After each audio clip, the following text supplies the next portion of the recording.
트럼프는 한국의 국적법과 국가 정체성 유지 방식을 강하게 부러워하고 있습니다. 그는 미국도 한국처럼 단단한 원칙을 세워야 한다며 한국의 모델을 본보기로 삼아야 한다고 주장했습니다. 라고 말하는 정책연구원이 있습니다. 대체 무슨 사연인지 오늘 사연 바로 시작하겠습니다. 안녕하세요. 저는 켈리안 하퍼입니다. 미국 보수 싱크탱크 헤리티지 재단에서 일하는 정책연구원으로 주로 이민 정책과 관련된 보고서를 작성합니다. 하지만 이번 임무는 조금 다릅니다. 트럼프 캠프의 요청으로 한국에 가서 혈통주의 국적법을 조사해 보고서를 제출하라는 임무를 받았습니다. 사실 제가 한국에 대해 아는 것은 김치, K-팝, 그리고 몇 년 전 터졌던 BTS 정도가 전부였었죠. 한국이 무슨 중요한 교훈을 줄 수 있지? 솔직히 의아했습니다. 임무를 받던 날 캠프에서 트럼프가 남긴 메시지를 전달받았습니다. 한국처럼 국적 부여를 엄격히 관리하면 미국도 복지 남용 문제를 해결할 수 있다. 우리가 이 모델을 도입해야 한다는 것을 증명해줘야 해. 트럼프 특유의 강경한 어조와 결단력은 저를 긴장시키기에 충분했습니다. 한편으로는 도전 정신도 자극됐습니다. 보고서를 준비하면서 한국의 혈통주의가 부모 중 한 명이라도 한국 국적을 가져야만 자녀가 한국 국적을 가질 수 있다는 것을 알게 되었어요. 이 제도는 미국에서는 상상조차 하기 어려운 폐쇄적이고 제한적인 체계처럼 보였죠. 동료들에게 제 의견을 털어놓자 한 동료가 이렇게 말했습니다. 한국은 폐쇄적인 국가야. 문화적으로 단일 민족을 중요시하고 이민자에 대해 배타적인 태도를 취하는 거지. 그게 경제적 성공의 비결이라고 말하는 사람도 많지만 미국에서는 절대 통하지 않아. 그 말에 저는 고개를 끄덕였습니다. 그러나 제 상사는 저에게 더 충격적인 정보를 전해주었습니다. 트럼프가 한국 모델을 강하게 부러워하고 있다는 사실이었죠. 트럼프는 한미 정상회담에서 혈통주의 국적법에 대한 설명을 듣고 깊은 인상을 받았다고 했습니다. 한국은 복잡한 다문화 사회로 전환 중이지만 다른 혈통주의 국가들과 비교했을 때 국민 정체성을 강하게 유지하고 있어. 미국도 이런 원칙을 배울 필요가 있다라는 그의 말은 트럼프 캠프 전체를 들썩이게 만들었고 결국 저에게 이 임무가 떨어진 겁니다. 출발을 준비하면서 저는 솔직히 내키지 않았습니다. 미국과 비교할 때 한국은 너무 작고 고립된 나라처럼 느껴졌거든요. 왜 우리가 그 작은 나라에서 무언가를 배워야 하지? 라는 질문이 머릿속을 떠나지 않았습니다. 비행기를 타기 전 트럼프 캠프의 또 다른 멤버와 대화를 나누게 되었는데 그는 이렇게 말했습니다. 한국이 전쟁 이후 얼마나 빠르게 경제대국으로 성장했는지 알고 있어. 미국이 아무리 큰 나라이지만 지금은 배울 수 있는 게 많아. 특히 국적법 같은 부분에서. 그 말은 저를 조금 자극했습니다. 제가 보고서를 잘 작성한다면 트럼프 캠프와 헤리티지 재단 내에서 더 큰 영향력을 발휘할 기회가 생길 수도 있을 것이라는 생각이 들었어요. 그러나 한 가지는 확실했습니다. 이번 임무는 단순히 정책 연구가 아니라 트럼프의 재선을 위한 중요한 전략적 과업이었죠. 저는 제 자신에게 약속했습니다. 한국에서 무엇을 배우든 간에 냉철하고 객관적인 시각으로 조사하고 돌아올 거야. 감정에 휘둘리지 않고 철저히 분석적인 태도로 접근할 거야. 비행기에서 내리는 순간 저는 솔직히 예상치 못한 혼란에 빠졌어요. 인천국제공항은 제가 상상했던 어느 공항보다도 크고 체계적이었습니다. 저는 공항 로비를 걸으며 곳곳에 배치된 안내 로봇과 자동화 시스템을 보며 입을 다물 수가 없었어요. 공항 직원들은 유창한 영어로 필요한 절차를 설명했고 입국 심사대는 놀라울 정도로 효율적이었죠. 입국 심사관이 제 여권을 확인하며 환한 미소로 환영합니다. 하퍼 씨. 좋은 시간 보내세요라고 말하는 순간 저는 이곳이 제가 생각했던 한국이 아니라는 사실을 깨닫기 시작했어요. 택시를 타고 호텔로 이동하는 길에 창밖을 바라보며 감탄을 멈출 수 없었습니다. 서울로 들어가는 고속도로는 광활하게 뻗어 있었고 고층 건물과 현대적인 풍경이 눈길을 사로잡았습니다. 도로 양옆에 보이는 디지털 광고판은 제가 LA나 뉴욕의 도심에서나 봤던 수준을 훨씬 뛰어넘는 정교함을 자랑하고 있었죠. 택시 기사와의 대화는 더 큰 충격을 가져다 주었습니다. 그는 제가 어디에서 왔는지 물었고 미국에서 왔다고 하자 환하게 웃으며 한국이 요즘 미국보다 더 빠르다고들 하죠. 특히 인터넷 속도 같은 거요라고 자랑했습니다. 순간 반박하고 싶었지만 스마트폰을 꺼내 인터넷 속도를 확인해보니 그의 말이 틀리지 않았음을 알게 되었습니다. 택시 안에서 스트리밍 영상을 틀어보았는데 버퍼링은커녕 즉시 재생되었어요. 진짜 미쳤네. 생각이 점점 복잡해지기 시작했습니다. 호텔에 도착하자마자 짐을 풀기도 전에 로비에서 또 한 번 놀랐습니다. 직원들이 영어로 유창하게 대화하며 모든 과정을 완벽히 처리해 주었고 호텔 내부는 전혀 낯설지 않은 오히려 미국 고급 호텔보다 세련된 느낌마저 들었어요. 한국은 작고 폐쇄적인 나라라는 저의 편견을 완전히 깨부수고 있었습니다. 그러나 제 임무는 감탄하는 게 아니라 분석하는 것이었기에 마음을 다잡고 본격적인 조사를 시작할 준비를 해야 한다고 스스로를 다독였습니다. 그날 밤 호텔방에서 자료를 다시 정리하며 제 머릿속은 온갖 생각으로 가득 찼어요.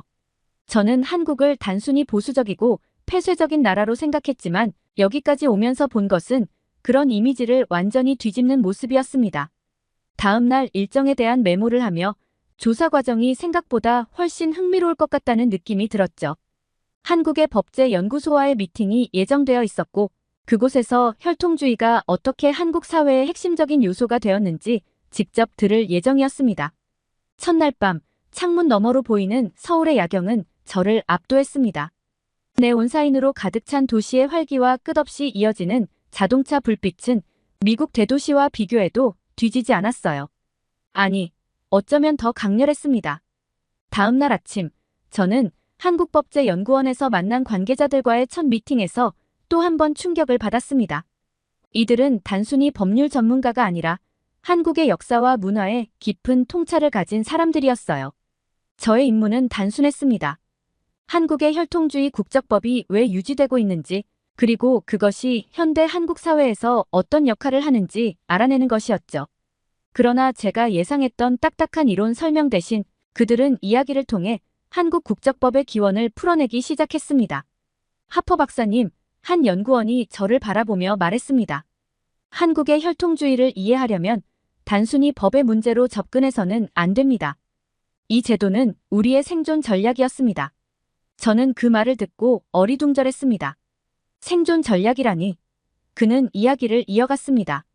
임진왜란, 병자호란, 일제강점기, 그리고 한국전쟁까지 우리는 너무나 많은 위기를 겪었습니다. 수없이 침략당하고 분단되고 정체성을 위협받아왔죠. 혈통주의는 우리가 그 모든 혼란 속에서도 한국인으로서의 정체성을 유지할 수 있는 마지막 방어선이었습니다. 그의 설명은 제가 이 제도를 바라보는 관점을 흔들었습니다. 저는 이 제도를 구시대적인 잔재로만 보았지만 그들에게는 이것이 단순한 국적법 이상이었던 것입니다. 한국은 외세의 침략 속에서 문화를 빼앗기고 심지어 민족의 정체성마저 흔들린 역사를 가지고 있었습니다. 단순히 부모의 국적을 따지기 위한 기준이 아니라 민족 정체성을 지키기 위한 필사적인 노력의 산물이었죠. 이어진 대화에서 한국의 다문화 사회로의 전환에 대한 이야기도 나왔습니다. 연구원들은 한국도 변화하고 있습니다. 다문화 가정이 늘어나고 있고 우리 역시 새로운 도전에 직면하고 있죠. 하지만 혈통주의는 여전히 우리의 정체성을 유지하는 데 중요한 역할을 합니다라고 설명했습니다. 그 말에 저는 조금 혼란스러웠습니다. 그러니까 한국은 다문화 사회로 나아가면서도 혈통주의를 포기하지 않겠다는 건가요? 제가 묻자 다른 연구원이 미소를 지으며 대답했습니다. 그렇습니다. 우리는 전통과 현대를 조화롭게 유지하려 합니다. 혈통주의는 단순히 법률이 아니라 우리의 문화와 정체성을 지탱하는 뿌리 같은 것입니다. 그들의 설명은 매력적이었지만 저는 여전히 완전히 납득하지 못했습니다. 미국 같은 다문화 국가에서는 차별로 비춰질 가능성이 높습니다. 이런 제도가 여전히 필요한 이유가 무엇인가요? 제 질문에 연구원들은 동의하면서도 한국 사회의 특수성을 이해해야 한다고 강조했습니다. 우리는 수천 년 동안 단일 민족으로 살아왔습니다. 갑작스러운 변화를 요구하기는 어렵습니다.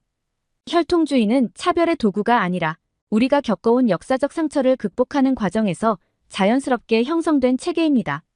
그들의 논리에 설득되는 동시에 저는 미국의 입장에서 이 제도를 어떻게 바라봐야 할지 고민이 깊어졌습니다. 미국에서 한국의 모델을 도입하려는 트럼프 캠프의 의도는 이제 단순히 법률적 차원을 넘어선 문제로 보였습니다. 한국은 단순히 효율적인 법제를 만든 것이 아니라 그들의 역사와 문화 속에서 법을 발전시킨 것입니다. 미국과는 근본적으로 다른 접근 방식이었죠. 미팅이 끝난 후 저는 한국법제연구원을 나서며 복잡한 감정에 사로잡혔습니다. 한국의 제도는 미국의 이민 문제와 직접적으로 연결되기 어려운 면이 많았어요. 하지만 한 가지는 분명해 보였습니다. 이 제도는 단순히 배타적이라고 치부할 수 없는 매우 깊은 역사적 뿌리를 가진 시스템이라는 것입니다. 택시를 타고 창밖으로 스쳐 지나가는 서울의 현대적인 풍경과 전통적인 건축물들을 보며 저는 한 가지를 깨달았습니다. 한국은 단순히 과거에 머물러 있는 나라가 아니었어요. 오히려 과거와 현재를 끊임없이 조화시키는 복잡하면서도 독특한 사회였습니다. 이날 밤 호텔로 돌아와 다시 자료를 정리하며 보고서의 방향성을 고민했습니다. 트럼프 캠프가 원하는 건 단순히 한국의 모델을 복사하는 것이었지만 그 이상을 제안해야 할 필요성을 느끼기 시작했습니다. 한국의 혈통주의는 그들의 역사, 문화, 그리고 국민성에 깊이 뿌리내린 제도였으니까요. 그것이 미국에서 그대로 통할지는 여전히 의문이었지만 적어도 이 제도를 단순히 보수적이거나 배타적이라고 비난할 수는 없다는 확신이 들기 시작했어요. 한국의 법제도는 우리가 생각했던 것보다 훨씬 복잡하고 훨씬 인간적이었죠. 한국법제연구원에서의 미팅을 마치고 난 후 다음 일정은 한국의 주요 기업들, 특히 그들의 기술과 혁신의 비결을 탐구하는 것이었습니다. 국적법은 사회적 틀일 뿐이다. 진정한 힘은 산업과 경제에서 나오는 것이다. 트럼프 캠프에서 자주 들었던 말이 떠올랐습니다. 하지만 한국의 경제를 직접 경험하기 전까지는 그 말이 얼마나 의미 있는지 알지 못했어요. 첫 번째로 방문한 곳은 삼성전자 본사였습니다. 한국의 경제 성공 모델을 조사하기 위해 한국 기업 측과 사전 협의를 진행했으며 비공식적인 초청을 통해 방문이 성사되었죠. 경기도에 위치한 이 거대한 캠퍼스는 마치 소규모 도시 같았습니다. 안내를 맡은 직원은 유창한 영어로 삼성의 역사와 최신 기술에 대해 설명했는데 그의 발표는 단순히 회사의 성공을 자랑하는 것이 아니라 한국의 경제적 부흥을 상징적으로 보여주는 듯 했습니다. 저는 직접 최신형 스마트폰과 가전제품의 생산 과정을 지켜보며 그들이 세계적인 기술을 어떻게 만들어내는지 목격했어요. 이 모든 것이 1950년대 폐허에서 시작되었다고요? 저는 믿을 수 없다는 표정으로 질문했습니다. 직원은 고개를 끄덕이며 말했습니다. 전쟁 이후 우리는 거의 모든 것을 잃었습니다. 하지만 우리는 다시 일어서기로 결심했죠. 기술과 산업은 우리의 재건 과정에서 가장 중요한 부분이었습니다. 그의 말은 단순히 정보 제공이 아니라 자부심에 가득 차 있었죠. 저는 순간 트럼프 캠프에서 왜 하필 한국의 모델을 배우려 했는지 이해하게 됐습니다. 한국은 단순히 경제적 성공을 넘어 국가적 회복력과 창의성을 보여주고 있었으니까요. 삼성에 이어 현대자동차의 공장을 방문했을 때 또 다른 차원의 놀라움을 경험했습니다. 전기차 조립 라인을 둘러보았는데 이곳에서는 친환경 기술과 첨단 로봇이 조화를 이루고 있었습니다. 가이드가 설명했습니다. 우리는 기술 개발에서 단순히 따라가는 것이 아니라 시장을 선도하려고 합니다. 한국이 기술에서 선두를 지킬 수 있는 이유는 바로 이런 도전 정신에 있습니다. 특히 제게 인상 깊었던 부분은 한국의 기업들이 단순히 기술적 혁신에만 집중하는 것이 아니라 국가의 경제 발전에 공헌한다는 강한 사명감을 가지고 있다는 점이었어요. 저는 이런 점이 미국과 다르게 느껴졌습니다. 미국 기업들은 종종 글로벌 시장에서의 경쟁력을 최우선시하지만 한국 기업들은 기술과 경제의 발전이 국가 전체의 성장을 대표한다고 믿는 듯 했습니다. 하지만 이런 성공의 배경에 혈통주의 국적법이 어떤 식으로 작용했을까? 의문을 품었습니다. 그러던 중 한 현대차의 고위 관계자가 흥미로운 말을 했습니다. 우리는 우리의 정체성과 민족적 단결을 유지하며 동시에 글로벌 시장에서 경쟁합니다. 이 두 가지가 상충된다고 생각되겠지만 우리는 그것을 조화롭게 만드는 법을 배웠습니다. 그의 말은 의미심장했습니다. 제가 그동안 보았던 한국의 성공은 단순히 기술이나 자본의 문제가 아니라 한국 사회 전체가 하나의 목표를 향해 일치단결했기 때문이라는 점을 암시하고 있었죠. 공장 투어를 마치고 나오며 깊은 생각에 빠졌습니다. 한국은 단순히 기술 강국이 아니었습니다. 그들은 민족적 정체성과 경제적 성공을 동시에 유지하는 희귀한 사례였어요. 미국이 한국의 혈통주의를 도입하고 싶어하는 이유가 조금 더 분명해졌습니다. 단순히 국적법을 바꾸는 것이 아니라 미국의 다문화적이고 분열된 사회에 통합의 메시지를 전달하기 위한 도구로 삼으려는 의도가 있는 것이었습니다. 마지막으로 한국 기업들이 보여준 가장 큰 강점은 그들의 미래를 준비하는 자세였습니다. 저는 방문했던 회사들에서 공통적으로 혁신이라는 단어를 들었어요. 삼성의 한 연구원은 저에게 이런 말을 했습니다. 한국의 과거가 힘들었던 만큼 우리는 미래를 더 강하게 만들어야 한다고 믿습니다. 기술은 우리를 단순히 부유하게 만드는 것이 아니라 우리의 가치를 세계에 알리는 도구입니다. 호텔로 돌아가는 길, 저는 한국의 기업들이 단순히 성공적인 비즈니스 모델을 넘어 한국이라는 나라 자체를 상징하고 있다는 것을 실감했습니다. 이곳의 성공은 단순히 기술이나 자본 때문이 아니었어요. 그것은 국민 모두가 하나의 방향으로 나아가는 힘, 그리고 그들이 지닌 정체성에 대한 자부심에서 나오는 것이었습니다. 저는 그 다음 일정으로 서울대학교에서의 학자들과의 간담회에 참석했습니다. 그곳에서 저는 한국 사회를 움직이는 동력이 단순히 법이나 경제만이 아니라 사람들의 정신과 문화에 있다는 것을 깨닫게 되었죠. 간담회는 서울대학교 사회학과와 경제학과 교수들, 그리고 몇몇 역사학자들과 함께 진행되었습니다. 저는 테이블에 앉아 있었지만 여전히 한국의 혈통주의가 어떻게 현대적 사회에서 유효할 수 있는가? 라는 의문에 대해 명확한 답을 찾고 싶었습니다. 그런데 교수들의 이야기를 듣는 순간 제 질문은 예상치 못한 방식으로 풀리기 시작했습니다. 하퍼 박사님, 한 교수님이 말을 꺼냈습니다. 한국은 단순히 법과 규제만으로 움직이는 나라가 아닙니다. 우리는 법 이상의 정신적 기반을 가지고 있습니다. 한국의 성공은 정의라는 개념에서 시작되었다고 할 수 있죠. 그 말을 듣고 살짝 어리둥절했습니다. 정, 이 낯선 단어가 한국 사회의 모든 것을 설명할 수 있을까? 그들은 이 단어가 단순히 인간관계에서 느껴지는 감정을 넘어 한국인의 협력과 단결을 가능하게 만든 원동력이라고 설명했습니다. 우리는 전쟁과 가난을 이겨냈습니다. 하지만 그것은 단순히 경제적 목표 때문이 아니라 서로를 향한 신뢰와 연대감 때문이었습니다. 다른 교수님이 이야기를 이어갔습니다. 이런 정의 개념을 사회적, 법적 틀로 제도화한 것이라고 볼 수 있습니다. 우리는 이민자를 배척하기 위해 혈통주의를 고수한 것이 아닙니다. 우리의 정신적 유대를 유지하기 위한 장치였던 것이죠. 그들의 설명은 제 머릿속에서 무언가를 환히 밝히는 것 같았습니다. 우리는 자주 묻습니다. 한 역사학자가 덧붙였습니다.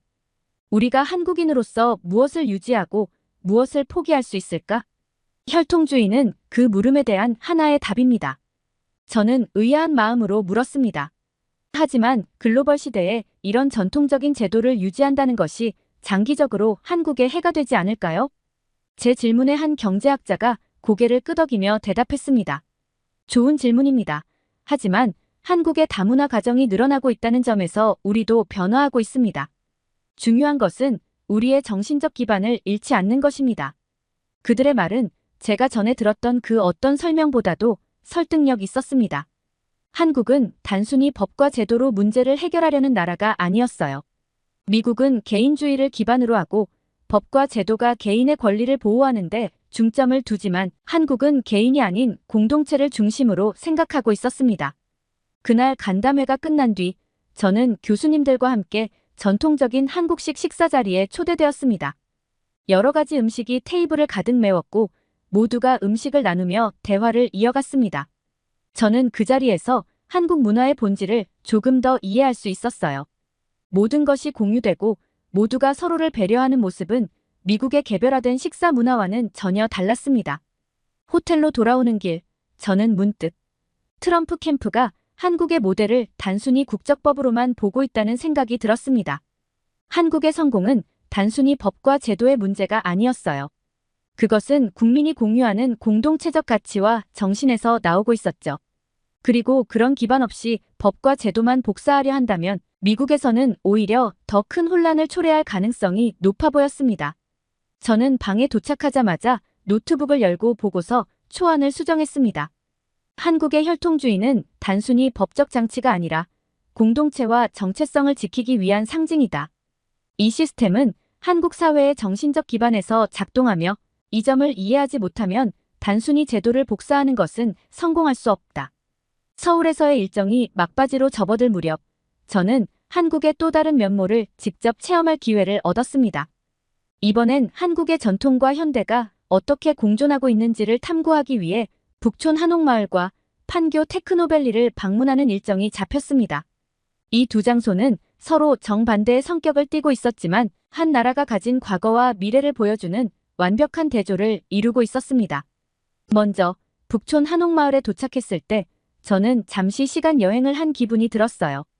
고즈넉한 골목길 사이로 자리 잡은 전통 한옥들은 한국의 과거를 그대로 보존하고 있었습니다. 마치 전쟁과 근대화, 그리고 현대 기술의 물결이 전혀 닿지 않은 것처럼 보였죠. 그러나 가까이 다가가 보면 현대화의 접점이 분명히 보였습니다. 한옥 내부는 전통적인 구조를 유지하면서도 최신 스마트 기술과 융합되어 있었습니다. 한옥마을 곳곳을 걸으며 저는 놀라운 장면들을 목격했습니다.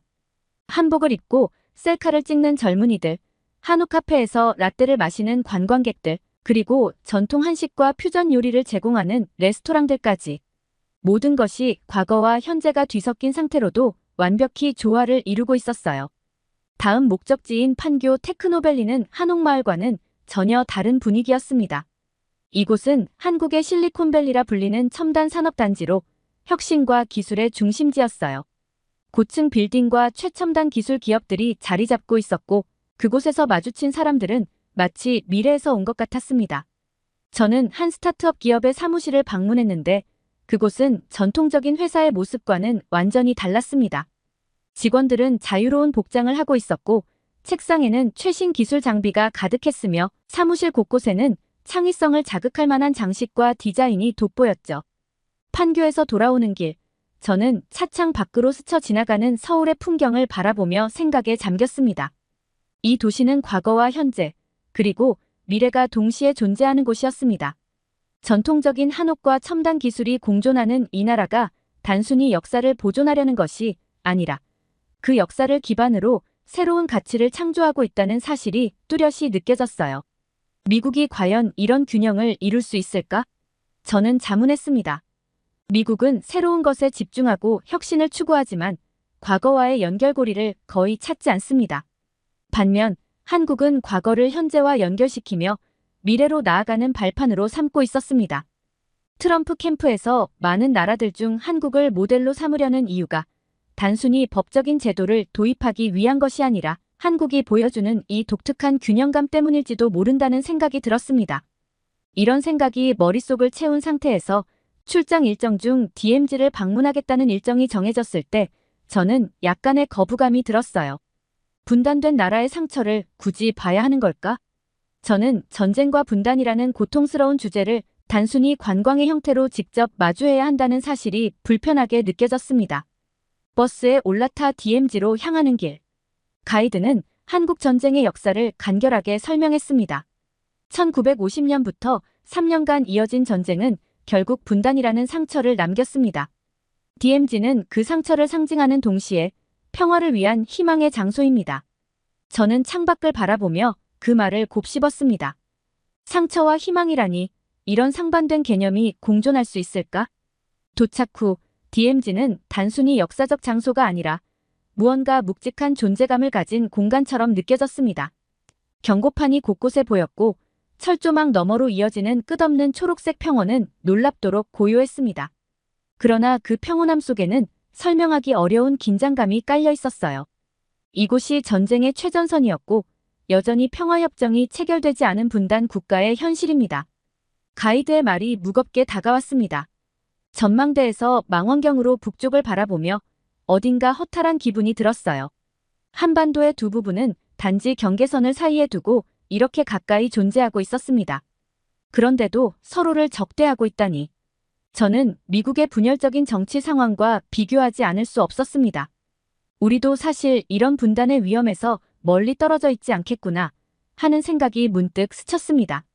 그러던 중 가이드가 DMZ 평화공원을 소개하며 말했습니다. 이곳은 단순히 분단의 상징이 아닙니다. 이곳은 한국이 평화를 꿈꾸는 공간입니다. 그는 설명을 이어갔습니다. 한국은 전쟁을 기억하면서도 그것에만 매달리지 않습니다. 우리는 미래를 생각합니다. 그래서 이 DMZ를 단순한 경계선이 아니라 통일과 평화의 가능성을 상징하는 곳으로 보려 합니다. 그의 목소리에는 진심이 묻어 있었습니다. 마지막으로 판문점 방문이 이어졌습니다. 푸른 건물과 대치 중인 군인들이 눈에 들어왔습니다. 저는 군인들의 날카로운 눈빛과 정확한 자세를 보며 이곳이 단순히 역사적 유물이 아니라 여전히 현재 진행 중인 현실이라는 것을 실감했습니다. DMZ를 떠나는 길, 버스 안에서 한 한국인 방문객이 들려준 이야기가 머릿속에 맴돌았어요. 그는 자신의 아버지가 한국전쟁 참전 용사였다고 했습니다. 아버지는 저에게 항상 말씀하셨죠. 우리가 이 나라를 다시 일으켜 세우기 위해 얼마나 많은 희생을 감내해야 했는지. 그래서 저는 이곳을 올 때마다 우리나라가 어디에서 왔고 어디로 가야 하는지 생각하게 됩니다. 이 이야기를 듣는 순간 저는 한국이라는 나라가 단순히 전쟁과 분단의 상처를 견뎌낸 것이 아니라 그 상처를 자신들의 힘으로 승화시켰다는 것을 깨달았습니다. 한국에서의 마지막 날 아침, 저는 호텔 창밖을 바라보며 이번 여정에서의 모든 경험을 떠올렸습니다. 처음 한국에 도착했을 때만 해도 저는 이 나라를 하나의 작은 실험실로만 바라보고 있었습니다. 혈통주의 국적법이라는 어찌 보면 구시대적인 제도가 어떻게 현대 사회에 여전히 적응하고 있는지 알아보기 위해 방문했을 뿐이었죠. 그러나 지금 저는 완전히 다른 감정을 안고 있었습니다. 이 나라는 깊은 역사와 현대적 가치, 그리고 국민들의 강인한 정신이 하나로 융합된 독특한 존재였습니다. 한국에서의 경험은 제 사고방식의 많은 부분을 바꾸어 놓았어요. 특히 제가 준비 중이던 보고서의 방향은 전적으로 수정이 필요했습니다. 단순히 법적 구조를 평가하는 데서 멈추는 것이 아니라 그 배경에 깔린 정신적 토대와 문화적 유산을 이해해야만 이 보고서가 의미를 가질 수 있다는 것을 깨달았기 때문입니다. 공항으로 가기 전 마지막 일정은 서울의 한 시민단체와의 비공식 간담회였습니다. 이 단체는 한국의 다문화 가정과 이민자들이 한국 사회에 적응하도록 돕는 일을 하고 있었어요. 대표는 대화 도중 제게 중요한 질문을 던졌습니다. 하퍼 박사님, 미국은 과연 이민자 문제를 한국처럼 해결할 수 있을까요? 아니, 그보다 미국은 과연 자신의 정체성을 유지하면서도 다문화 사회로 성공적으로 나아갈 수 있을까요? 저는 잠시 말을 잃었습니다. 그녀의 질문은 단순한 호기심이 아니라 이민과 정체성의 경계에 서 있는 한국이 미국의 모습을 투영하며 던진 질문처럼 느껴졌습니다. 저는 그녀에게 솔직히 대답했습니다. 솔직히 한국의 혈통주의가 미국에 그대로 적용될 수는 없다고 생각합니다. 미국은 이미 너무나 다문화적인 사회이기 때문이죠. 하지만 한국이 보여준 사례는 분명히 우리에게 교훈을 줄 수 있습니다. 특히 정체성을 지키면서도 어떻게 세계화와 현대화를 이루어낼 수 있는지를 배울 수 있을 겁니다. 그녀는 고개를 끄덕이며 이렇게 말했습니다. 우리는 다문화 가정이 늘어나고 있고 우리 자신도 변화의 과정을 겪고 있습니다. 하지만 중요한 것은 우리가 우리의 본질을 잃지 않는 것입니다. 정체성을 지킨다는 건 변화를 거부한다는 뜻이 아닙니다. 오히려 변화를 준비하는 기반을 마련하는 것이죠. 그 말은 한국에서 제가 경험했던 모든 것을 요약하는 한 문장이었습니다. 인천공항에 도착해 출국 심사를 받으며 저는 처음 한국에 도착했던 순간을 떠올렸습니다. 그때와는 완전히 다른 감정이 제 안에 자리 잡고 있었습니다. 비행기 안에서 보고서 초안을 열었습니다. 이제는 마지막 결론을 작성할 차례였죠. 저는 이렇게 적었습니다. 한국의 혈통주의는 그 자체로 완벽한 제도가 아닐지도 모른다. 그러나 이 제도는 한국이 겪어온 역사적 아픔과 이를 극복하고자 하는 민족적 의지에서 비롯된 산물이다. 미국이 이 제도를 단순히 복사해 적용하려는 시도는 실패할 가능성이 높다. 하지만 이 제도가 지닌 근본적인 가치를 이해한다면 미국은 자신만의 방식으로 정체성을 강화하고 불법 이민 문제를 해결하는 새로운 길을 모색할 수 있을 것이다. 그 순간 저는 비로소 확신했습니다. 한국은 단순히 세계 속의 작은 나라가 아니었습니다. 그들은 자신들의 방식으로 과거와 현재, 그리고 미래를 연결하며 세계의 하나의 사례로 남을 만한 독특한 이야기를 써내려가고 있었습니다. 저는 미국으로 돌아가서 단순히 한국의 혈통주의 모델을 복사하려는 보고서를 작성하지 않을 것입니다. 대신 이 제도가 한국에서 어떻게 그들의 정체성과 연결되어 있는지를 명확히 하고 미국이 이 정신을 통해 배울 수 있는 점을 제안할 것입니다. 법은 단순한 조항의 나열이 아니라 사람들의 정신과 문화에 뿌리를 두고 있다는 것을 한국은 제게 보여주었습니다. 두 번째 사연 시작합니다. 방콕의 수완나품 공항은 이전에 본 적 없는 혼잡함에 휩싸였습니다. 한국에서 불법 체류자로 추방된 수많은 태국인들이 한꺼번에 귀국하면서 공항은 마비 상태에 이르렀어요.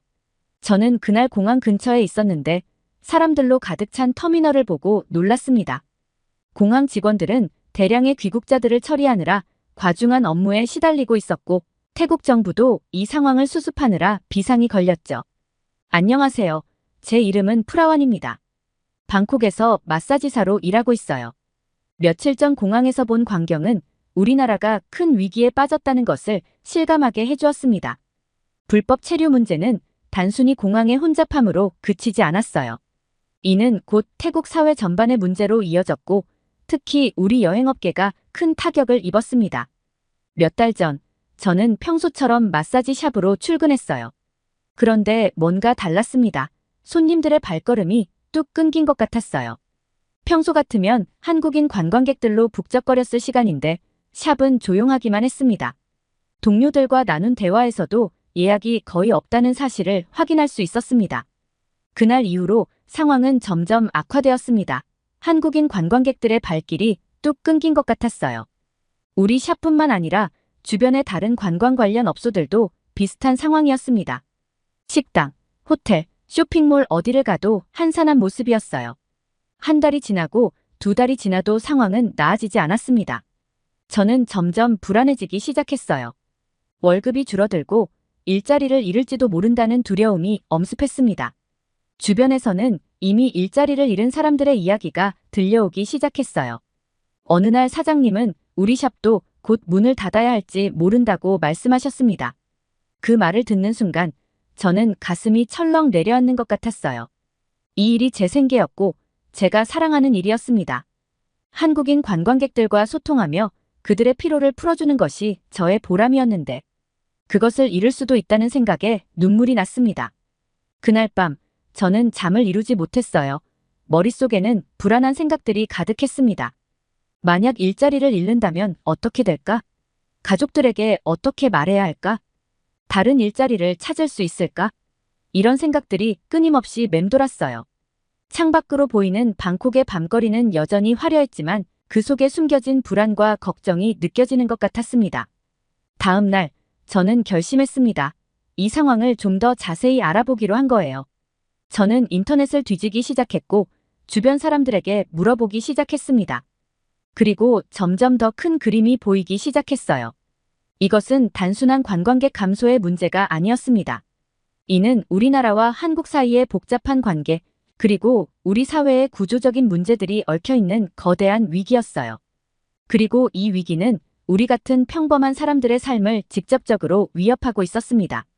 저는 페이스북을 보다가 충격적인 글을 발견했습니다.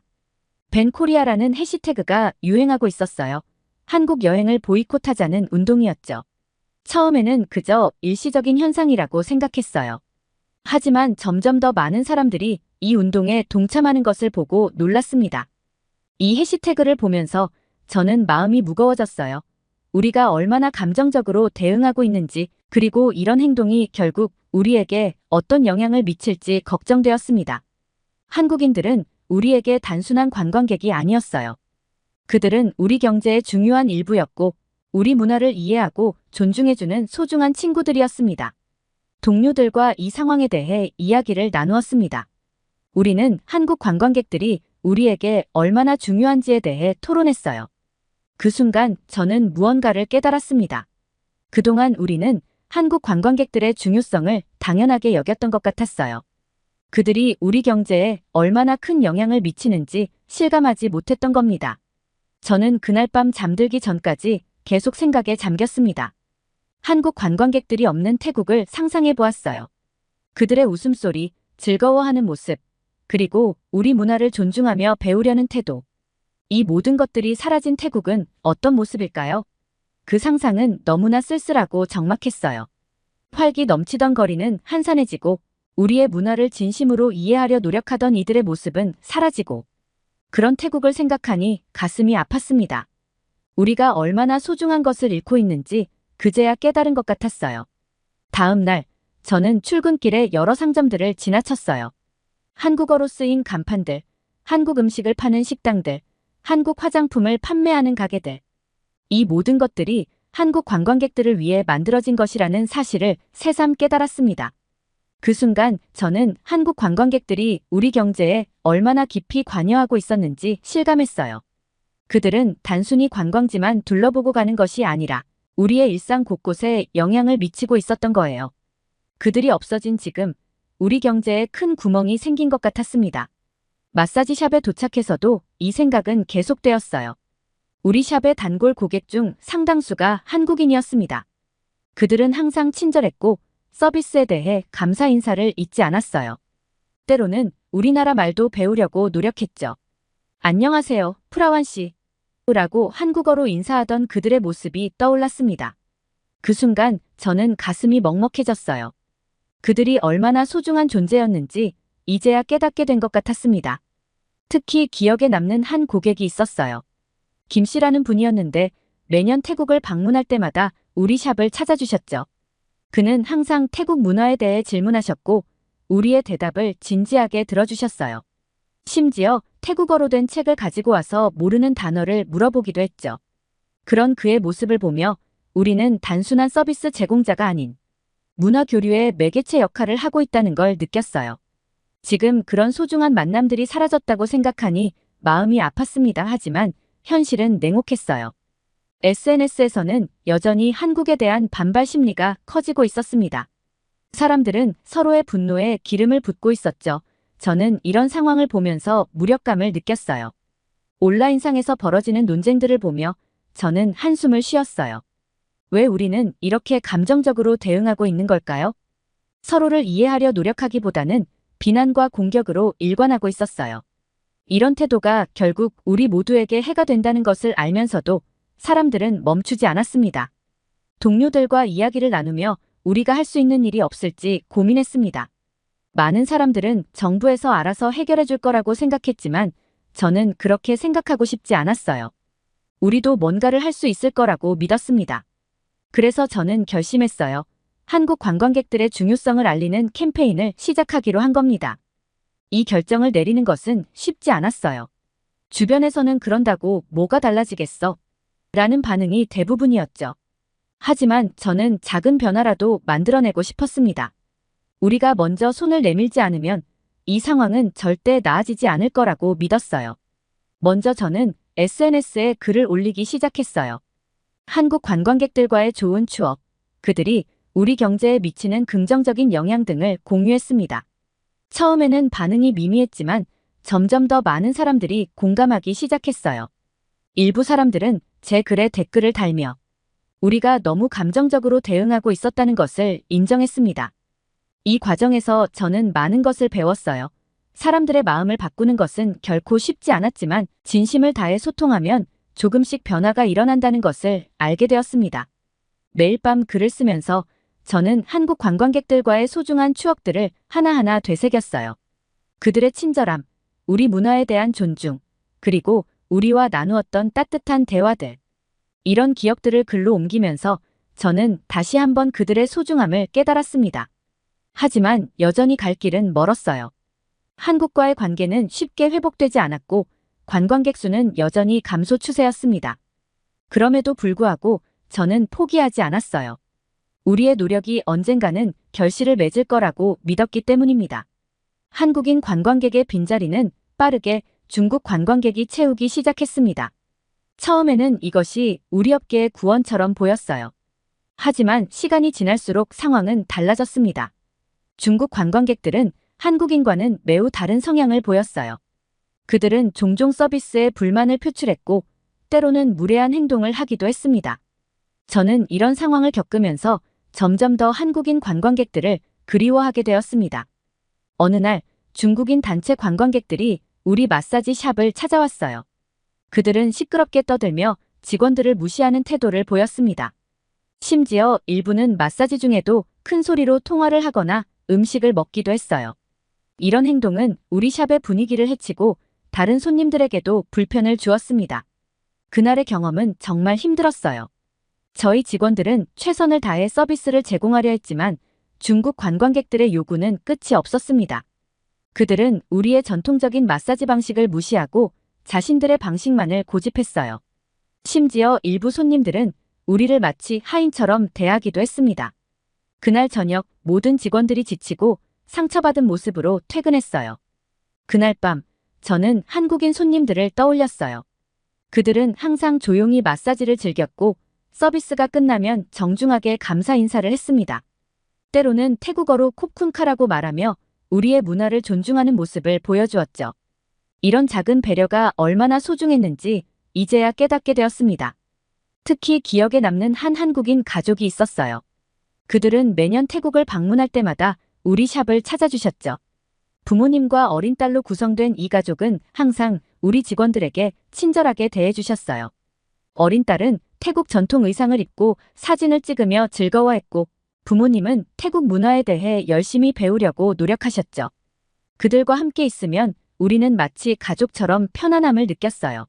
지금 그런 소중한 손님들이 오지 않는다고 생각하니 마음이 아팠습니다. 중국 관광객들의 증가는 우리 샵의 매출은 올려주었지만 그에 따른 스트레스도 크게 늘어났어요. 동료들과 이야기를 나누다 보니 다들 비슷한 생각을 하고 있다는 것을 알게 되었습니다. 우리는 모두 한국인 관광객들의 친절함과 배려를 그리워하고 있었어요.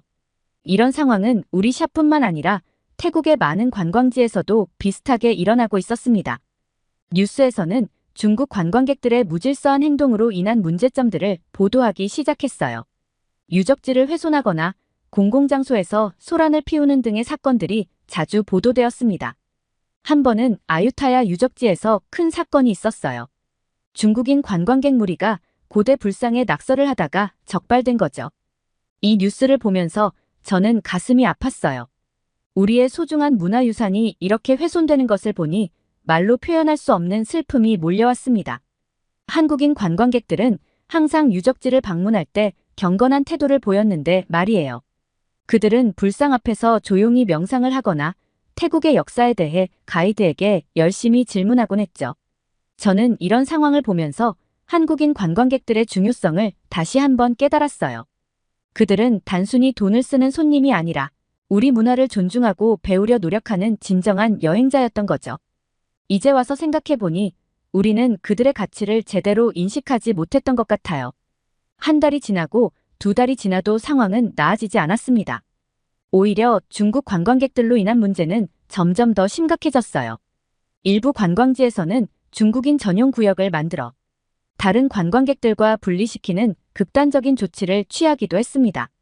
이런 상황 속에서 저는 무언가 변화가 필요하다고 느꼈어요. 우리는 모든 관광객을 환영해야 하지만 동시에 우리의 문화와 가치를 존중하는 관광객들을 더욱 소중히 여겨야 한다는 생각이 들었습니다. 시간이 흐르면서 저는 한국인 관광객들이 태국 경제에 얼마나 중요한 역할을 하고 있었는지 더욱 깊이 깨닫게 되었습니다. 이는 단순히 우리 마사지 샵의 문제가 아니었어요. 태국 경제 전반에 걸쳐 그들의 영향력이 얼마나 컸는지를 알게 된 것이죠. 어느 날 저는 방콕 시내를 걸으며 주변을 유심히 관찰해 보았습니다. 한국인들이 즐겨 찾던 식당들은 문을 닫거나 다른 업종으로 바뀌어 있었어요. 한국 화장품을 판매하던 가게들도 많이 사라졌고 한국어로 된 간판들도 점점 보기 힘들어졌습니다. 특히 기억에 남는 것은 한 작은 한국 식당이었어요. 그곳은 항상 한국인 관광객들로 북적였던 곳이었는데 이제는 문을 닫고 임대 광고가 붙어 있었죠. 창문을 들여다보니 텅 빈 내부가 보였어요. 한때 맛있는 김치찌개 냄새로 가득했던 그곳이 이렇게 적막해진 모습을 보니 가슴이 아팠습니다. 이런 변화는 단순히 겉으로 보이는 것에 그치지 않았습니다. 제 주변의 많은 사람들이 일자리를 잃거나 수입이 줄어들었다고 말했어요. 호텔에서 일하던 친구는 객실 예약률이 크게 떨어져 근무 시간이 줄었다고 했고, 택시 운전사인 삼촌은 수입이 절반 이상 줄었다고 한탄했습니다. 한 번은 제 친구 누앵의 이야기를 들었어요. 그녀는 한국어 가이드로 일하고 있었는데 한국인 관광객이 줄어들면서 일자리를 잃게 되었다고 해요. 누앵은 한국어를 배우기 위해 몇 년 동안 열심히 공부했었죠. 그녀가 눈물을 글썽이며 프라완, 내가 그동안 쌓아온 모든 것이 한순간에 무의미해진 것 같아라고 말했을 때 저는 말로 표현할 수 없는 슬픔을 느꼈어요. 이런 상황을 보면서 저는 한국인 관광객들이 우리 경제의 여러 분야에 긍정적인 영향을 미치고 있었다는 사실을 깨달았어요. 그들은 단순히 관광지만 방문하는 것이 아니라 음식점에서 식사를 하고 쇼핑을 즐기며 다양한 서비스를 이용했던 것이죠. 이런 소비 활동이 우리 경제를 활성화시키고 많은 사람들의 생계를 지탱해주고 있었던 겁니다. 특히 한국인 관광객들은 다른 나라의 관광객들에 비해 소비 성향이 높았다는 점도 알게 되었어요. 그들은 품질 좋은 서비스에 대해 기꺼이 지갑을 열었고, 이는 우리 서비스의 질을 높이는 데도 기여했습니다. 또한 그들의 소비 패턴은 비교적 예측 가능해서 우리가 사업을 계획하고 운영하는 데 도움이 되었죠. 한 번은 제가 일하는 마사지 샵 근처의 노점상 아저씨와 이야기를 나눈 적이 있어요. 그분은 한국인 관광객들이 자주 찾아와 기념품을 사갔다고 해요. 그들이 오지 않으면서부터 내 수입의 절반이 사라졌어. 한국인들은 항상 성실하게 값을 깎았고 물건을 살 때도 신중했지. 하지만 한번 마음에 들면 주저없이 구매했어. 그들이 다시 돌아왔으면 좋겠어.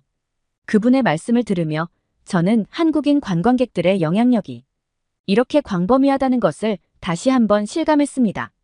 이런 생각들이 머릿속을 스쳐 지나가면서 저는 한국과의 관계 회복이 얼마나 중요한지 더욱 절실히 느꼈습니다. 이는 단순히 우리 마사지 샵의 문제가 아니라 태국 경제 전반의 문제였어요. 우리나라의 경제적 안정과 발전을 위해서는 한국과의 관계를 개선하고 한국인 관광객들을 다시 유치해야 한다는 생각이 들었습니다. 저는 개인적으로 할 수 있는 일이 무엇일지 고민하기 시작했어요. 비록 제가 정부 정책을 바꿀 수는 없지만 작은 노력이라도 할 수 있지 않을까 하는 생각이 들었습니다. 먼저, 저는 우리 샵의 서비스 품질을 더욱 높이기로 했어요. 비록 지금은 한국인 고객들이 많이 줄었지만 언젠가 그들이 돌아왔을 때 더 나은 서비스를 제공하고 싶었습니다. 동료들과 함께 한국어 공부도 시작했고 한국 문화에 대해서도 더 깊이 알아가기 시작했어요. 한국 문화에 대해 공부하면서 우리는 많은 것을 배웠어요. 한국의 예절, 음식 문화, 그리고 한국인들이 여행 중에 중요하게 여기는 것들에 대해 알게 되었죠. 이런 지식은 우리가 한국인 고객들을 더 잘 이해하고 그들의 니즈에 맞는 서비스를 제공하는 데 큰 도움이 되었습니다. 또한 SNS를 통해 한국인 친구들과 소통하며 태국의 현재 상황과 우리의 노력에 대해 알리기 시작했습니다. 작은 움직임이었지만 이를 통해 양국 간의 이해를 조금이나마 높일 수 있지 않을까 하는 희망이 있었어요. 저는 인스타그램에 태국의 아름다운 모습들을 올리기 시작했어요. 방콕의 화려한 사원들, 푸켓의 아름다운 해변들, 치앙마이의 평화로운 산들. 이런 사진들과 함께 한국어로 짧은 설명을 덧붙였죠. 태국은 여러분을 기다리고 있어요. 우리는 한국 친구들을 그리워해요. 함께 만들어갈 추억들이 기다리고 있어요. 같은 메시지를 전했습니다. 처음에는 반응이 미미했어요. 하지만 조금씩 한국인 팔로워들이 늘어나기 시작했고 그들과 소통할 수 있는 기회가 생겼습니다. 어떤 분은 태국이 정말 그리워요. 상황이 좋아지면 꼭 다시 방문하고 싶어요라고 댓글을 달아주셨어요. 이런 메시지들을 볼 때마다 저는 희망을 느꼈습니다. 태국 여행업계가 큰 실수를 저질렀다는 소식을 들은 날, 저는 깊은 좌절감을 느꼈습니다. 여행업계의 몇몇 지도자들이 한국 관광객이 감소하자 중국과 일본을 선호한다는 발언을 했다는 거예요. 이는 양국 관계를 더욱 악화시키는 계기가 되었습니다. 그날 저녁, 저는 텔레비전 뉴스를 통해 이 소식을 자세히 들었어요. 여행업계 대표들의 발언이 그대로 방송되었는데 그들의 말 한마디 한마디가 가슴에 비수처럼 꽂혔습니다. 우리는 이제 중국과 일본 관광객에 집중할 것입니다. 그들이 한국 관광객보다 더 많은 돈을 쓰니까요. 라는 말을 들었을 때 저는 눈물이 났어요. 이런 발언이 얼마나 근시안적이고 위험한 것인지 그들은 알고 있을까요? 한국 관광객들이 우리 경제에 미치는 영향, 그들의 문화적 이해도, 그리고 오랜 시간 동안 쌓아온 신뢰관계. 이 모든 것을 한순간에 무너뜨릴 수 있는 말이었습니다. 샵에 도착해서 동료들과 이야기를 나누었어요. 모두들 걱정스러운 표정이었습니다. 우리는 이 사태가 얼마나 심각한지, 그리고 우리의 생계에 어떤 영향을 미칠지 이야기를 나누었어요. 그리고 우리 모두 같은 생각을 하고 있다는 것을 알게 되었습니다. 우리는 이 상황을 어떻게든 바로잡고 싶었어요. 며칠 후 태국 여행업계에서 공식 사과문을 발표했다는 소식을 들었습니다. 하지만 그 사과문은 진정성이 부족해 보였어요. 마치 형식적인 절차를 밟는 것 같았죠. 이를 본 한국 네티즌들의 반응은 더욱 차가워졌고 양국 관계는 계속해서 악화되었습니다. 이 상황을 지켜보면서 저는 개인적으로라도 무언가 해야겠다고 결심했어요. 매일 아침 출근길에 한적해진 거리를 걸으며 저는 과거의 활기찬 모습을 떠올렸어요. 한국인들의 웃음소리, 그들이 즐겨 찾던 식당과 상점들, 그리고 그들과 나누었던 소소한 대화들. 이 모든 것이 이제는 추억이 되어버렸습니다. 어느 날 저는 우연히 옛날 사진첩을 들춰보게 되었어요. 그 안에는 한국인 고객들과 함께 찍은 사진들이 가득했습니다. 그들의 밝은 미소, 친절한 눈빛, 그리고 우리와 함께 포즈를 취하는 모습들. 이 사진들을 보며 저는 눈시울이 붉어졌어요. 특히 기억에 남는 한 장의 사진이 있었습니다. 작년 송크란 축제 때 찍은 사진이었어요. 한국인 관광객 가족과 함께 물싸움을 하며 즐거워하는 모습이었죠. 그들은 우리 문화에 대해 진심으로 흥미를 가지고 존중해 주었어요. 그날의 기억이 떠오르자 가슴이 먹먹해졌습니다. 이런 추억들을 떠올리면서 저는 우리가 얼마나 많은 것을 잃었는지 깨달았어요. 단순히 경제적인 손실을 넘어서 우리는 문화적 교류의 기회를 잃은 거죠. 한국인들은 단순한 관광객이 아니었어요. 그들은 우리 문화를 배우고 이해하고 존중하는 진정한 친구들이었습니다. 이런 생각들이 제 마음속에서 맴돌던 어느 날 저는 큰 결심을 하게 되었어요. 우리는 변해야 한다고 말이죠. 단순히 한국인 관광객들이 돌아오기를 기다리는 것이 아니라 우리가 먼저 변화해야 한다는 것을 깨달았습니다. 또한 우리는 서비스 품질을 개선하기 위해 노력했어요. 한국인 고객들의 피드백을 바탕으로 우리의 서비스를 개선하고 그들의 취향과 필요에 더욱 맞춘 서비스를 준비했습니다. 비록 지금은 한국인 고객이 거의 없지만 언젠가 그들이 돌아왔을 때 더 나은 서비스로 맞이하고 싶었어요. 이런 노력들을 하면서 저는 점점 더 희망을 느끼기 시작했습니다.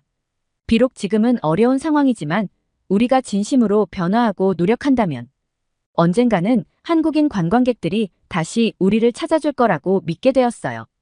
태국과 한국의 관계는 여전히 회복되지 않았습니다. 하지만 저는 포기하지 않았어요. 오히려 이 시간 동안 우리가 해야 할 일들을 더 깊이 고민하게 되었습니다. 저는 큰 결심을 하게 되었어요. 비록 제가 태국을 대표하는 사람은 아니지만 한국인들에게 진심 어린 사과의 마음을 전하고 싶었습니다. 안녕하세요. 저는 방콕의 마사지사 프라완입니다. 먼저 우리나라에서 있었던 모든 일에 대해 진심으로 사과드립니다. 우리는 한국 여러분들의 소중함을 잊고 큰 실수를 저질렀습니다. 하지만 지금 우리는 그 실수를 깊이 반성하고 있습니다. 여러분들이 얼마나 우리에게 소중한 손님이자 친구였는지 이제야 깨닫게 되었습니다. 부디 우리에게 다시 한번 기회를 주시면 좋겠습니다. 태국의 따뜻한 미소와 아름다운 풍경들이 여러분을 기다리고 있습니다. 그리고 저희는 더 나은 서비스로 여러분을 맞이할 준비를 하고 있습니다. 다시 한번 사과드리며 여러분을 태국으로 초대합니다. 오늘 사연이 재미있으셨다면 구독과 좋아요, 알림 설정까지 부탁드립니다. 더 재미있는 사연으로 돌아오겠습니다. 이상 감동탐험이었습니다.